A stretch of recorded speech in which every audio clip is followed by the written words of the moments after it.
अच्छी खबर है ये पीटीआई के लिए, इतनी बुरी खबर है पीटीआई के लिए। कितना फायदा होगा इसको हुकूमत को और एस्टेब्लिशमेंट को अपना नैरेटिव बिल्ड करने या कम से कम 9 मई के जो मुल्जिमान हैं उनको सजाएं सुनाने, शुरू होने से पहले मुज़ाकरात को धचका पहुंचा। तो हो ये रहा है कि लोग 1.5 साल से जेल में पड़े हुए हैं, फौज की तहवील में, मुलाकातों में प्रॉब्लम होती है, पुरसान मुलाकात नहीं कर सकते। बिल्कुल उसके बरक्स आज फैसला आया है और साथ के साथ जज साहबान ने कहा कि हाँ फौजी अदालतें जाकर फैसले सुनाएं।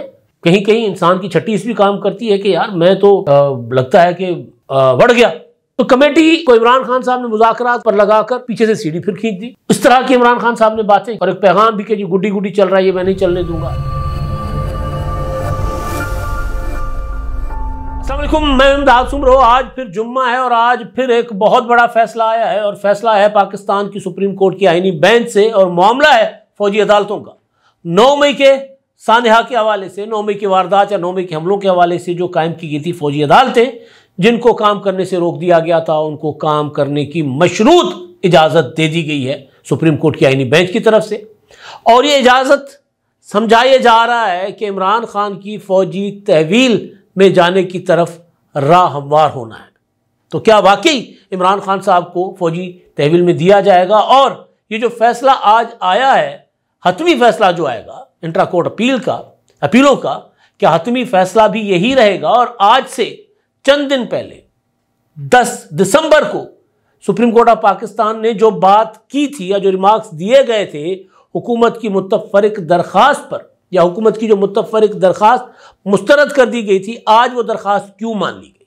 और जब वो दरख्वास्त मान ली गई और इजाज़त दी गई फ़ौजी अदालतों को काम करने की या फ़ौजी अदालतों को फैसले सुनाने की, तो फिर उसका असर क्या होगा और क्या समझा जा रहा है इसको? जो कानून को समझते हैं, जो अदालत को समझते हैं, उनके ख्याल में ये फैसला क्या इसी तरह बरकरार रहेगा? यानी इंट्रा कोर्ट अपीलों का जो हतमी फैसला होगा वो भी यही होगा कि फ़ौजी अदालतें ठीक हैं, जायज़ हैं, आईनी हैं, कोई खिलाफ आइन नहीं है? या सुप्रीम कोर्ट ऑफ पाकिस्तान का वो फैसला जिसमें फ़ौजी अदालतों को कलअदम करार दिया गया था, जिनके खिलाफ इंट्रा कोर्ट अपीलें जो हैं वो आईनी बेंच सुन रहा है, वो बरकरार रहेगा?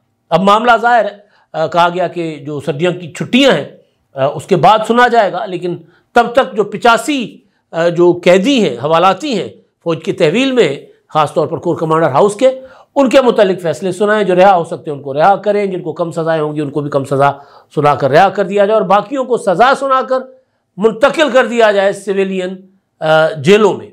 यानी फ़ौज की तहवील से वो मुंतकिल हो जाएंगे सिविलियन जेलों में। तो असरात क्या होंगे इसके, और कितनी अच्छी खबर है ये पीटीआई के लिए, कितनी बुरी खबर है पीटीआई के लिए?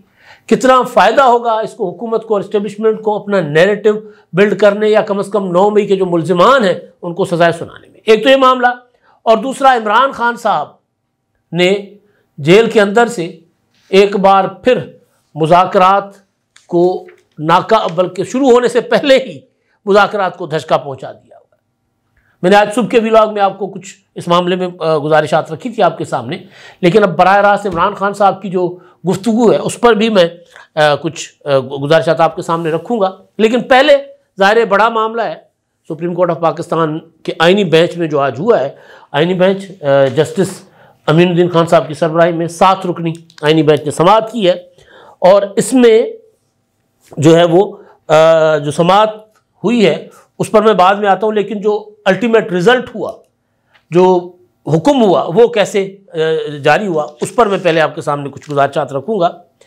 हुआ ये कि जब ये चल रहा था मामला, तो उसमें सुप्रीम कोर्ट ऑफ पाकिस्तान में जो मशरूत इजाज़त दी सुप्रीम कोर्ट ने कि इंट्रा कोर्ट अपीलों के हतमी फैसले तक जो आईनी बेंचेस हैं, कोर कमांडर हाउस लाहौर के जो 85 लोग जो जेलों में हैं, क्योंकि 104 थे या 5 थे, 105 थे शुरू में, तो उनमें जो ईद उल अज़हा के दौरान सुप्रीम कोर्ट ऑफ पाकिस्तान ने फैसला दिया था जो अपीलों पर, इंट्रा कोर्ट अपीलों पर, वो यही था कि जी मशरूत इजाज़त है कि जिनको रिहा किया जा सकता है उनको बरी कर दें, फैसला दे दें जो रिहा हो सकते हैं, बरी हो सकते हैं, और जो अभी तक अपना हवालाती के तौर पर सज़ा काट चुके हैं, कैद काट चुके हैं, अगर उसके लगभग कोई उनको सज़ा होती है तो उनको भी सज़ा सुनाकर उनको भी बरी कर दे। तो ऐसे कोई 20 मुल्जिमान थे जिनको सज़ाएँ हुई और जो बरी हुए और उनको रिहा कर दिया गया। बिल्कुल उन्हीं खतूत पर, उन्हीं नुकात पर बाकी 85 लोगों के लिए इस्तदा थी हुकूमत की भी, और एक कैदी जो है, एक हवालाती जो है हसान न्याजी साहब, उनके वालिद की, हफीजुल्लाह न्याजी साहब की, कि आप मामले को आगे बढ़ाएं, मामला लटका हुआ है, यरगमाल बने हुए हम सुप्रीम कोर्ट ऑफ पाकिस्तान के एक फैसले के। तो सुप्रीम कोर्ट ऑफ पाकिस्तान ने अदालत को, अपना फौजी अदालतों को अब इंट्रा कोर्ट अपीलों में कलअदम भी नहीं करार दिया और उनको काम करने की इजाज़त भी नहीं दी जा रही। कार्रवाई जारी रखें, फैसले ना सुनाएं। तो हो ये रहा है कि लोग 1.5 साल से जेल में पड़े हुए हैं, फ़ौज की तहवील में, मुलाकातों में प्रॉब्लम होती है, वो मुलाकात नहीं कर सकते।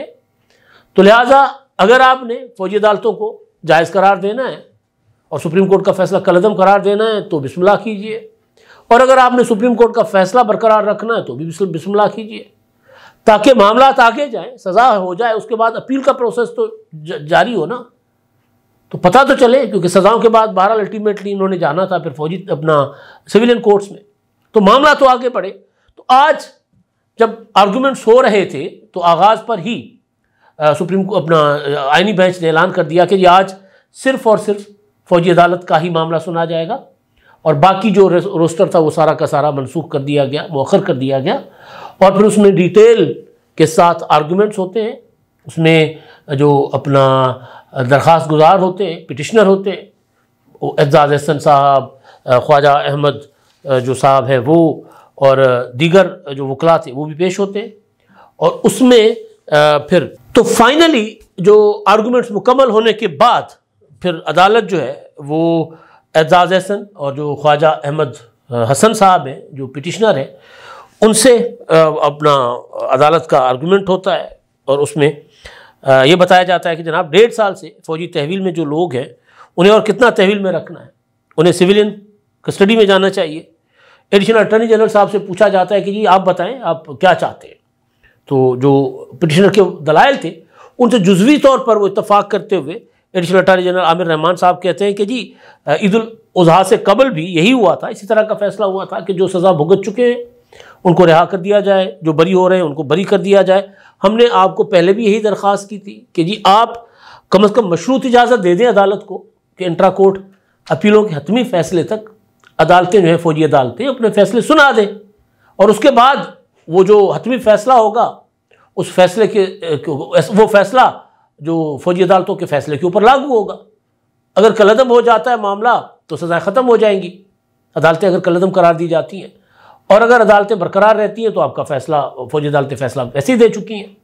तो अगर फ़ौजी अदालतें कलअदम हो जाती है तो क्या होगा वो मैं उस पर आपको आगे चलकर बताता हूँ। तो उन्होंने कहा कि रास्ता तो एक है कि मिलिट्री कोर्ट्स को फ़ैसला सुनाने दिया जाए और जो लोग मिलिट्री कस्टडी में हैं उनको अपना आम जेलों में मुंतकिल कर दिया जाए और उसका इंट्रा कोर्ट अपीलों का उस पर इतलाक़ हो, मशरूत किया गया। और उसमें फिर अदालत ने भी कहा ठीक है हम इजाज़त देते फ़ौजी अदालतों को कि वो फ़ैसले सुना दें, लेकिन इंट्रा कोर्ट अपीलों का हतमी फ़ैसला जो है वो उनके ऊपर लागू होगा, मशरूत होगा कि अगर वही जो मैं बात कर चुका कि अगर अदालतों को कलअदम करार दिया गया तो फ़ैसले कलअदम हो जाएंगे।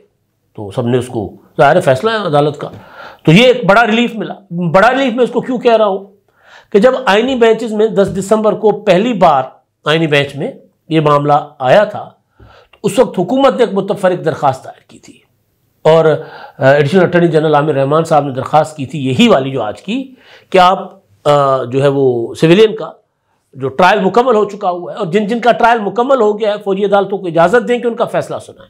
जब बरी होता है बरी हो जाए, जिसने जेल जाना है वो जेल चला जाए, मामला तो आगे बढ़े। तो उस पर बाकी आर्गूमेंट तो हुआ था, लेकिन जस्टिस मुसर्रत हिलाली साहिबा ने कहा था कि अगर हम मशरूत इजाज़त देते हैं कि फ़ौजी अदालतें फ़ैसले सुना दें तो इसका मतलब तो ये हुआ कि हमने तस्लीम कर लिया फ़ौजी अदालतों के वजूद को। तो यहाँ तो डिस्कस ये हो रहा है कि फ़ौजी अदालतें आईनी हैं या नहीं हैं। तो 10 दिसंबर को जो जज साहबा की जो रिमार्क्स थी, ऑब्जर्वेशन थी, बिल्कुल उसके बरक्स आज फैसला आया है और साथ के साथ जज साहबान ने कहा कि हाँ फ़ौजी अदालतें जाकर फैसले सुनाएं, मशरूत है इजाज़त, शर्त होगी इंट्रा कोर्ट अपीलों के हतमी फैसले का इतलाक़ होगा उन फैसलों के ऊपर।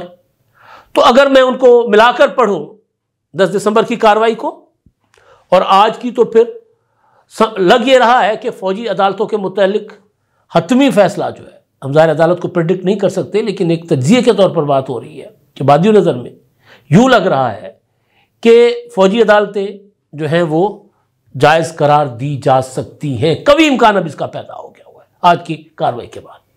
मैंने उस्ताद मोहतरम सईद चौधरी साहब को फ़ोन किया, मैंने उनको कहा, उनसे राय ली, तो उन्होंने कहा कि जो अमूमन अगर उबूरी रिलीफ में हतमी रिलीफ जो मांगा जा रहा हो वो मिल जाए, असल इस्तदा है, उसके ऊपर अदालत ऑर्डर जारी कर दे कि हाँ ये रिलीफ इनको दे दो, तो फिर समझाया जाता है कि फ़ैसला जो है वही आएगा। यानी आज जो हुआ बुनियादी तौर पर हुकूमत की इस्तदा क्या थी? हुकूमत की दरख्वास्त ये थी कि सरकार, सुप्रीम कोर्ट ऑफ पाकिस्तान ने नाजायज़ तौर पर, गलत तौर पर अपना कलअदम करार दिया है फ़ौजी अदालतों को। फ़ौजी अदालतों को काम करने दें। सिविलियन जो फ़ौजी तनसीबात पर हमला करते हैं या जो फ़ौज के साथ अंदर मिलकर साजिशें वगैरह होती हैं, तो उन सिविलियन का फ़ौजी ट्रायल हो सकता है। और माजी की मिसालें भी दी गई। उसमें फिर डिस्कस ये हुआ कि जी वो जो सुप्रीम कोर्ट ने वो एक्ट कलअदम करार दिया था फ़ौजी अदालत बनाने वाला, उसके ऊपर भी डिस्कस हुआ। फिर ये भी डिस्कस हुआ कि आईनी तरमीम जो है, मिसालें दी गई कि माजी में भी सिविलियंस का ट्रायल होता रहा, तो कहा गया कि उस वक्त तो फिर आइन में तरमीम की गई थी ना, अभी तो आइन में तरमीम नहीं की गई, तो फिर आइन में तरमीम का भी एक आगे चलकर रास्ता निकल सकता है। वो कैसे, वो मैं आगे अगले किसी व्लॉग में आपके सामने बात रखूँगा। तो अभी जो चीज़ें हुई आज कि हुकूमत को वो रिलीफ मिल गया फ़ौजी अदालतों के हवाले से जो हुकूमत चाहती थी, और अब मामला चला जाएगा छुट्टियों के बाद, सर्दियों की छुट्टियों के बाद, जनवरी के पहले या दूसरे हफ्ते तक। और तब तक क्योंकि जो फ़ौजी अदालतें हैं, जो 85 लोग ख़ास तौर पर जिनका ताल्लुक कोर कमांडर लाहौर हमले से है, वो जो मुल्ज़िमान हैं, उनके मुतालिक तकरीबन कार्रवाइयाँ मुकम्मल हो चुकी है, सारा कुछ मुकम्मल हो चुका हुआ है। अब सिर्फ फ़ौजी अदालतों ने वो सज़ाएँ सुनानी हैं जो उन्होंने ज़ाहिर समाअत के बाद महफूज रखी होंगी। सुप्रीम कोर्ट के फ़ैसले का इंतज़ार होगा, तो वो फ़ौजी अदालतें अपना फ़ैसला सुनाना शुरू कर देंगी। अब सवाल ये है कि हसन न्याजी जिन्होंने वर्दी लहराई थी कोर कमांडर की, या वो इबाद फारूक या उस तरह के दीगर जो लोग जो फ़ौजी अदालतों में हैं, अगर उनको सज़ा सुना दी जाएगी, तो फिर वो जिनको JIT रिपोर्ट्स में सरगना कहा गया है, इमरान खान साहब जिन्होंने जो मास्टरमाइंड बताए गए हैं, तो फिर ज़ाहिर है सवाल तो ये भी उठेगा कि फिर उनको क्यों नहीं फ़ौजी अदालतों में भेजा जा रहा। और हुकूमत ये कोशिश करेगी, फ़ौज ये कोशिश करेगी, या कम से कम उस सोच को तक़वियत मिलेगी कि इमरान खान को भी फ़ौजी अदालत के हवाले किया जाए। तो ये डर तो कहीं नहीं था कि इमरान खान साहब जो हैं वो एक तो फैज़ हमीद का ट्रायल, उधर भी इमरान खान साहब को खौफ था। फैज़ हमीद से मुतल्लिक जो थी वो प्रेस रिलीज़ ISPR की, और फिर कहीं कहीं इंसान की छठी भी काम करती है कि यार मैं तो लगता है कि बढ़ गया, इमरान खान साहब के जहन में होगा, तो फिर इससे पहले कि वो हमला करे मैं हमला कर दूं। तो इसी चक्कर में इमरान खान साहब मुसलसल हमलावर रहे इस्लामाबाद पर, और अब इमरान खान साहब ने सिविल नाफरमानी की कॉल दे दी। कॉल के साथ साथ एक कमेटी भी तश्कील दे दी। ज़ाहिर कमेटी तश्कील दी है मुज़ाकरात के लिए, तो कमेटी मुज़ाकरात गालम गलोच करके तो मुज़ाकरात नहीं कर सकती ना। कमेटी तो फिर ये देखेगी कि यार अब अगर बैठना है, सियासी लोग हैं, बैठना है तो ज़रा अफ़म व तफ़हीम से बात करें ना, प्यार मोहब्बत से बात करें, तब बैठेंगे, क्योंकि हम कमज़ोर पोजीशन पे तरला मिन्नत करें। तो कमेटी को इमरान खान साहब ने मुज़ाकरात के सब पर लगाकर पीछे से सीढ़ी फिर खींच दी। कल जो इमरान खान साहब के साथ अडियाला में मुलाकात हुई है, सहाफ़ियों के साथ गुफ्तगू हुई है, वो जो मुकदमा था 100 अपना तोशाखाना में जो फ़र्द जुर्म आयद हुआ इमरान खान साहब के ऊपर, उस पर इमरान खान साहब को जब बताया गया कि बाहर तो ये गुडी गुडी तकरीरें हो रही हैं, वो कह रहे हैं कि जी हम तो आपस में दोस्त हैं, हम तो सियासी मुखालिफ हैं, हम एक दूसरे के दुश्मन नहीं हैं, तो इमरान खान साहब का जो फौरी रिएक्शन था, उन्होंने कहा कि जी मैं अखबारात पढ़कर मुझे यूँ लग रहा है कि बाहर सब खुशी खुशी रह रहे हैं, बाहर सब अफ़ाम व तफ़हीम के साथ रह रहे हैं, बाहर सब फ्रेंडली माहौल है। आप सोचें ना, इस बंदे की अप्रोच चेक करें कि खुशी खुशी रहना कोई बुरी बात है, अफ़ाम व तफ़हीम करना कोई बुरी बात है, मुज़ाकरात के लिए दोस्ती का हाथ बढ़ाना कोई बुरी बात है? क्योंकि इंतशारी जहन के आदमी हैं, फंसते हैं तो मुज़ाकरात की बात करते हैं, और जब वहाँ से मुज़ाकरात नहीं मिलते तो फिर और दायरे दोबारा पलट कर वार करने की बात करते हैं। तो इस तरह की इमरान खान साहब ने बातें की, और एक पैगाम भी कि जी गुड्डी गुड्डी चल रहा है, ये मैं नहीं चलने दूंगा। तो उसके बाद इमरान खान साहब के ट्विटर हैंडल पर वो जो बातें जो मीडिया रिपोर्ट कर रहा था, उसी से मिली जुली एक स्टेटमेंट इमरान खान साहब के ट्विटर हैंडल पर रखी गई है, वो मैं आपको पूरी पढ़ के सुनाता हूँ। और ये सबका ताल्लुक है आपस में, फौजी अदालतों का, फैज़ हमीद के ट्रायल का, सिविल नाफरमानी की तहरीक का, इस्लामाबाद पर हमलों का, सबका आपस में गहरा ताल्लुक है। अच्छा जी, इमरान खान साहब का पैगाम। साबिक वज़ीर आज़म इमरान खान की अडयाला जेल में मीडिया और वकला से गुफ्तगू, सॉरी पैगाम नहीं, गुफ्तगू, ये गुफ्तगू के नाम पर रखी गई है। इस्लामाबाद, कत्ले-आम के सानहे को जलियांवाला बाग की तरह ना अवाम भूलेंगे ना हम भूलेंगे। जनरल डायर का कत्ले-आम 100 साल बाद भी अवाम को याद है। उस वक्त ना कैमरे थे ना मीडिया था। इस्लामाबाद कत्ले-आम के शवाहिद इकट्ठे कर रहे हैं, मतलब जब कैमरा भी है, मीडिया भी था, आप लोगों के पास एक एक के पास मोबाइल फ़ोन भी था, तो फिर वो कत्ले-आम की कोई एक वीडियो तो होनी चाहिए ना। एक भी वीडियो नहीं है, एक भी वीडियो नहीं है वो कि जब वहाँ गोली चलते हुए की। बाकी लाशें तो दिखा रहे हैं लोग, वहाँ की नहीं है डी चौक की, जिसको ये कत्लेआम कह रहे हैं। इस्लामाबाद कत्लेआम के शवाहिद इकट्ठे कर रहे हैं, ये शवाहिद छुपाए नहीं जा सकते। आज नहीं तो कल सब जाहिर हो जाएगा। मेरी अपनी पार्टी और कारकुनान को हिदायत है कि इस जुल्म पर पार्लियामेंट, अदलिया, इंटरनेशनल मीडिया समेत हर सतह पर भरपूर आवाज़ उठाएं। 15 दिसंबर को पाकिस्तान समेत दुनिया भर में शुहदाए इस्लामाबाद कत्लेआम के हवाले से यौम सोग और दुआया तकरीबात का इनेकाद किया जाएगा। इन्होंने ऐलान कर दिया, यौम सोग मनाने का ऐलान हुआ है 5 दिसंबर को। हमें आखिरी स्टेज पर धकेला जा रहा है, यानी हमें दीवार के साथ लगाया जा रहा है। लोग पुरअमन एहतजाज करते हैं तो उन पर सीधी गोलियां चलाई जाती हैं। हमारे शोधा का डेटा तक छुपा लिया गया, कई लोग लापता कर दिए गए। मुझे एक केस के बाद दूसरे केस में गिरफ्तार किया जाता है। 26वीं आईनी तरमीम के ज़रिए अदलिया पर कब्जा कर लिया गया है। इन्होंने सिविल नाफरमानी के अलावा हमारे पास कोई रास्ता नहीं छोड़ा। अगर सीनियर तरीन जजेस पर मुश्तमिल आज़ाद जुडिशल कमीशन और अंडर ट्रायल सियासी कैदियों की रिहाई के हमारे मुतालबात नहीं माने जाते तो सिविल नाफरमानी तहरीक भरपूर तरीके से चलाई जाएगी, जिसमें पहला कदम ओवरसीज़ पाकिस्तानियों की तरसीलात ज़र में कमी की मुहिम होगा। अब सीनियर तरीन जज यही आफरीदी साहब, मंसूर अली शाह साहब और मुनीब अख्तर साहब, वो ये मांग रहे हैं तो ये तो उनको नहीं मिलने, रिहाई मांग रहे हैं, रिहाई तो नहीं मिल रही। उधर से तो सुप्रीम कोर्ट के आईनी बेंच ने कह दिया कि जी फौजी अदालतें अपना फैसला सुनाएं, बाद में इंट्रा कोर्ट अपीलें देख लेंगे। फिर उसमें अगर इंट्रा कोर्ट अपीलों में फौजी अदालतें कलज़म करार देते हैं तो वो लोग फिर किधर जाएंगे वो मैं आपको बताता हूँ 1 मिनट के बाद। अच्छा जी, हाँ, और ये कि ओवरसीज़ तरसीलात ज़र में कमी, आगाज़ कमी से होगा पहला मरहला, तो इस पर कोई अमल नहीं करेगा क्योंकि तरसीलात पाकिस्तान की रियासत को नहीं आती। तरसीलात अपने जो मुतलकीन होते हैं, आपके जो बाहर बैठे हुए लोग, उनके वालिदैन, बहन भाई, बच्चे, उनको भेजते हैं। और ख़ास तौर पर गल्फ़ के लोग, सिंधी में एक शेर है, आड़ी नहीं चाड़ी देते आड़ी सुमरा, जो रोज़ाना की बुनियाद पर बेचारे कमा कर दिहाड़ीदार अपने वर्षा को भेजते हैं, हफ्ते में 10 दिनों के बाद मुख्तलिफ़ तरीक़ों से भेजते हैं पैसे। वो बेचारे कैसे रोकेंगे? पीछे उनके अहले खाना भीख मांगने पर मजबूर हो जाएंगे अगर नहीं भेजेंगे। तो अजीब व गरीब किस्म की एक हरकत है। ज़ाहिर है इस पर अमल नहीं होना, पहले मरहले में ये मुहिम नाकाम हो जाएगी। अच्छा, हम इदारों से कहते हैं कि जो लोग अवाम और फौज को आमने सामने लाने का काम कर रहे हैं उन्हें पहचानें और रोकें। हम अपना मुल्क टूटने नहीं देंगे।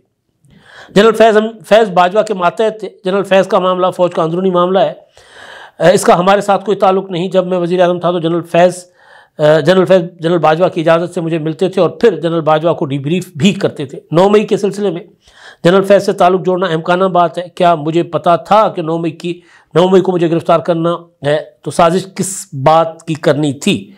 जनरल फैज़ रिटायरमेंट के बाद हमारी क्या मदद कर सकते थे? असल हिसाब तो जनरल बाजवा का होना चाहिए जिसने हमारी मुंतखब हुकूमत के ख़िलाफ़ साजिश की। इस बात को मौलाना फजलुर रहमान, शाहिद खाका नब्बासी, मोहम्मद ज़ुबैर समेत बहुत से लोग कन्फर्म कर चुके हैं। एक मुंतखब हुकूमत के ख़िलाफ़ साजिश करने के जुर्म में जनरल बाजवा का ट्रायल होना चाहिए। अब ये जो जनरल फैज़ और बाजवा वाला हिस्सा है ना, इस पर मैं किसी और व्लॉग में आपके सामने गुजारिशात रखूँगा कि इमरान खान साहब क्या चाहते, किस तरह जान छुड़ाना चाहते फैज़ हमीद से। क्या ये कंबल अब इमरान खान की जान छोड़ेगा या नहीं छोड़ेगा जान? बेशक बाजवा को मुलविस कर ले, राहिल शरीफ को कर ले, क्यानी को कर ले, जिसको कर ले, फैज़ हमीद को और इमरान खान का नेक्सस प्रूवन है, साबित हो चुका हुआ है। अच्छा, अब आखिरी चीज़ जो मैंने करनी थी, इस पर मैं बाकी डिटेल में बात करूँगा आपके साथ, वो ये कि जब ये अगर फ़र्ज़ कर लें कि फ़ौजी अदालतें कलअदम करार दी जाती हैं इंट्रा कोर्ट अपीलों में, तो फिर ये जितने लोग हैं ये आ जाएंगे पुलिस की तहवील में। इनके मुकदमात इंसदाद दहशतगर्दी की अदालतों में चलेंगे और फिर ज़ीरो से शुरू होगा। यानी ये नहीं होगा कि ये रिहा हो जाएंगे, ज़मानत शमानतें हो जाएं और बात बरी हो जाएंगे, ये नहीं होगा। ये फौजी तहवील से रिहा होकर सिविलियन कस्टडी में आ जाएंगे और इनके मुकदमात फिर इंसदाद दहशतगर्दी की अदालतों में ही चलेंगे, जिस तरह यास्मीन राशिद साहबा, शाह महमूद कुरैशी, एजाज चौधरी और दीगर के चल रहे हैं। अब तक के लिए इतना ही। अल्लाह।